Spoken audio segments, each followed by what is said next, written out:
तांदळाच्या पिठीची इडली करण्यासाठी लागणारं साहित्य: 1 कप पाणी, 1 कप तांदळाचं पीठ, चिली फ्लेक्स, बारीक चिरलेलं गाजर, बारीक चिरलेली ढोबळी मिरची, मक्याचे दाणे, मीठ. तांदळाच्या पिठाची इडली करण्यासाठी मीठ घालून उकळी काढलेल्या पाण्यात तांदळाचं पीठ घालायचं आणि उकड काढायची.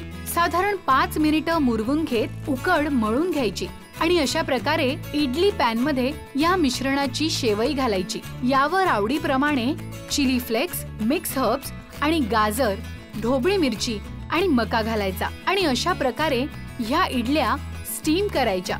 झाल्या आपल्या तांदळाच्या पिठाच्या इडल्या तयार. आता बनवूयात झटपट बनवून तयार होणारी तांदळाच्या पिठाची इडली. तर इथे पॅनमध्ये 1 कप पाणी घालायचं, मीठ घालायचं आणि या पाण्याला एक मस्त उकळी काढून घ्यायची. पाण्याला छान उकळी आलेली आहे. आता यामध्ये आपण घालूयात 1 कप पाणी आहे तर 1 कपच तांदळाचं पीठ. हे पटकन मिक्स करायचं, गुठळ्या नाही झाल्या पाहिजे पिठाच्या. त्यावर झाकण ठेवूयात आणि उकड गॅस बंद करून 5 मिनिटं मुरवून घेऊयात. उकड ही काढून घेतलेली आहे, ही व्यवस्थित अशी मळून घ्यायची आणि ही उकड व्यवस्थित मळून तयार झाली की यातून एक छोटा पोर्शन घ्यायचा. छान असं याची वळकुटी करायची, लंबुळकी. म्हणजे बेसिकली आपण शिरवाळे करतो त्याच पद्धतीने.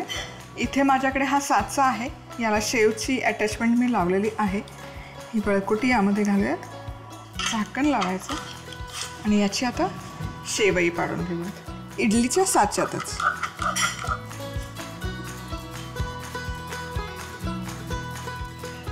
दिसतंय तर खूप सुंदर आणि चवही छान लागते आणि इतकं सुंदर दिसतं त्यामुळे मुलं आवडीने खातात. आता यावर टाकूयात थोडेसे चिली फ्लेक्स. मसाले तुम्ही तुमच्या आवडीप्रमाणे टाकू शकता. किसलेलं आलं, लसूण हे नसेल टाकायचं तर गरम मसाला, ऑरिगॅनो किंवा मिक्स्ड हर्ब, पिझ्झा सीझनिंग असं काही टाकू शकता. आता यावर घालूयात आपण भाज्या, ज्यामध्ये आहे गाजर, ढोबळी मिरची. तुम्ही चीजही घालू शकता या इडलीवर, रादर थोडासा कॉर्न.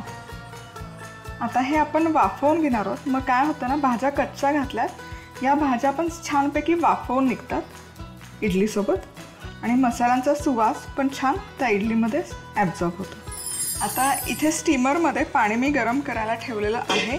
यामध्ये ठेवूयात हे इडलीचा साचा आणि मध्यम आचेवर एक 7 ते 8 मिनिटं वाफवून घेऊयात.